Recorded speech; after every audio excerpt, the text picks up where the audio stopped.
Alright, so welcome back to our HTML tutorial. In today's tutorial, we're going to talk about tables. Alright, so tables allow us to present our data in a row and column format. Okay, so there's some data which might have some kind of a relationship that we might want to present in a table format. And so tables in HTML come in handy. Alright, so over here what I've done, I've split my screen into two. Right, so on the left side we have the editor, which is Visual Studio Code, and on the right side we have our web browser. And so whatever I'm going to be doing here on the left hand side is going to automatically update or live reload on the right side. Okay, so Live Server is a tool that can update our page in real time. Okay, so I'm going to go down here. I want to put our information down here, and so we want to present information in a table format. And so in HTML what we need to use is we use what we call the table element. Okay, so having this table element allows us then to put our information in a table format. Okay, there are some other elements that you have to nest inside your table element. All right, so the first element that I want to talk about is what we call the TR. The TR stands for table row. Okay, so if you guys are familiar with tables, it's just rows and columns, right? And so here I've created a row, and inside that table row, then I have to specify the number of columns that I want. If I want 2 columns, 3 columns, or 4 columns. For now, we're going to talk about 2 columns. And so in those columns, columns are represented by cells, right? So we want to say table data. This is another element that we use. And so for now, I'm going to say month for this table data. And then below that, I want to create another column, again, using table data.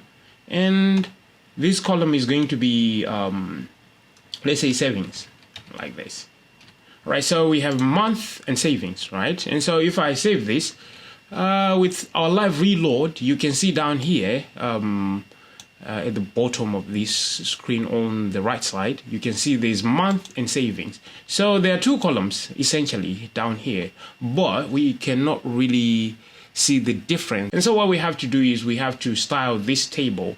And so what I'm going to do essentially is come out here, and you guys remember in our last lesson we did this styling. So I'm going to say style this with a width of 100%. Okay, so once I apply these changes in the editor, save, and you can see there is now a space between month and savings. Okay, this essentially means you want to occupy the whole width of our screen. Okay, all right, so having done this, now we can add some information, right, for you guys to see. And so let's say I want to add information right below the month and the amount that I saved in that particular month. And so I have to create another table row, right? TR.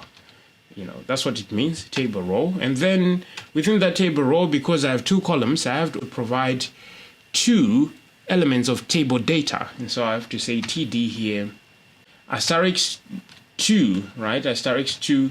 This is Ahmed. If I press enter, then I have 2 table data. And now I can say, let's say January here. And then the next one, I can say amount $500. And so if I am to save this, you can see this appears right away down here. Okay, so we have now month is January, and then savings is 500. We can, duplicate this. I need to create another row, and so I have to go like TR for table row, and then inside here I have to create the table data TD asterisk 2, and then press enter, and you can see now I have the table data. And so I'm gonna go with February here.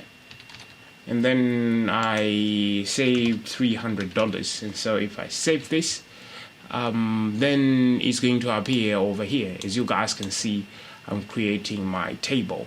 Okay, so this might not look like a table because I haven't specified certain rules, which are borders that I might want around my table. And so what I'm going to do essentially is go up here into our head tag. Okay, we're going to create a styling here. We did this in our previous lesson. If you haven't watched, I'm going to leave a card, or you can check my previous video and you can actually see what we did. Right, so I'm going to specify we want to target the table, and we also want to target the TD, the table data. That's what we want to target.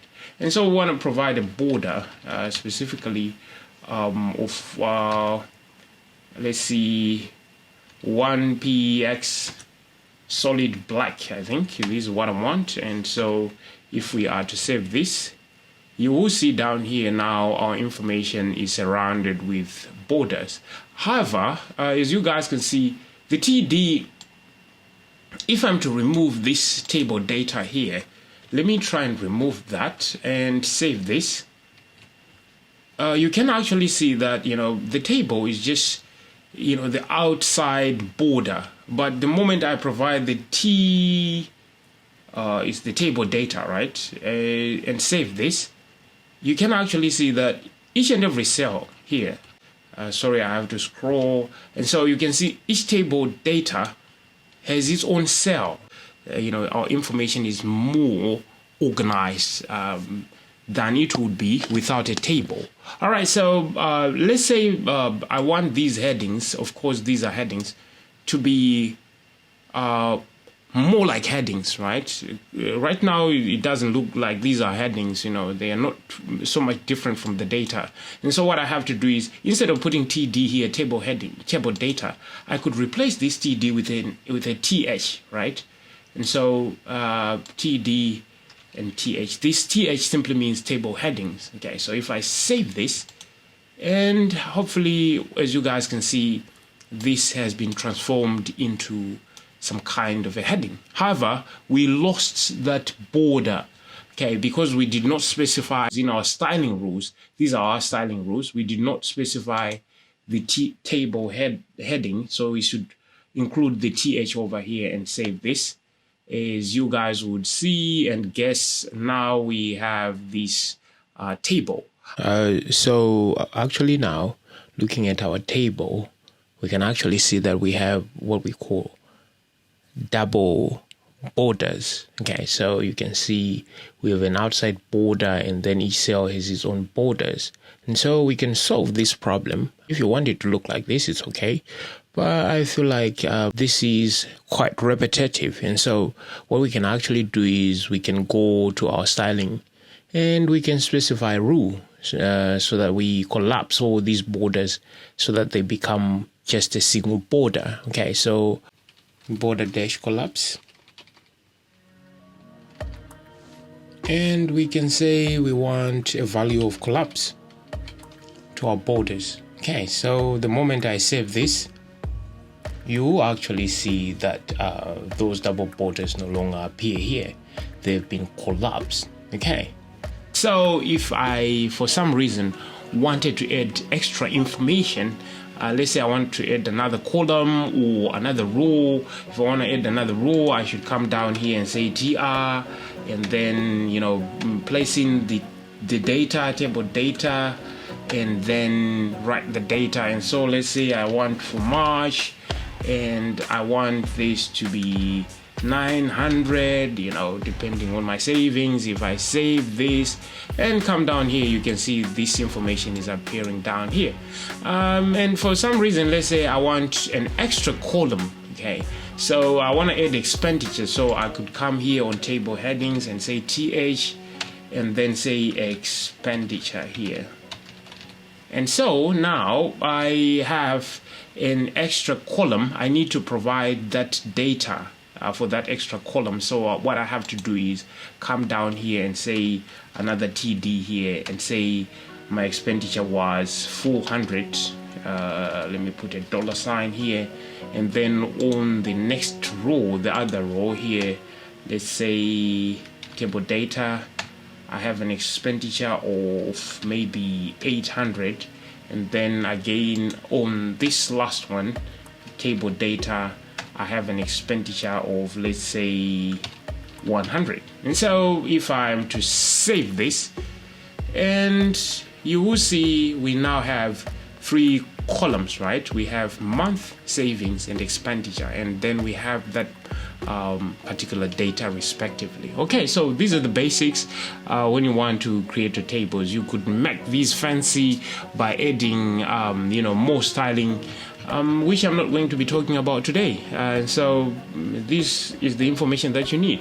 If you want to create a table, you should use the table element And then within the table element, you need some table rows, and then within the table rows, you can create a header, or you can create the table data.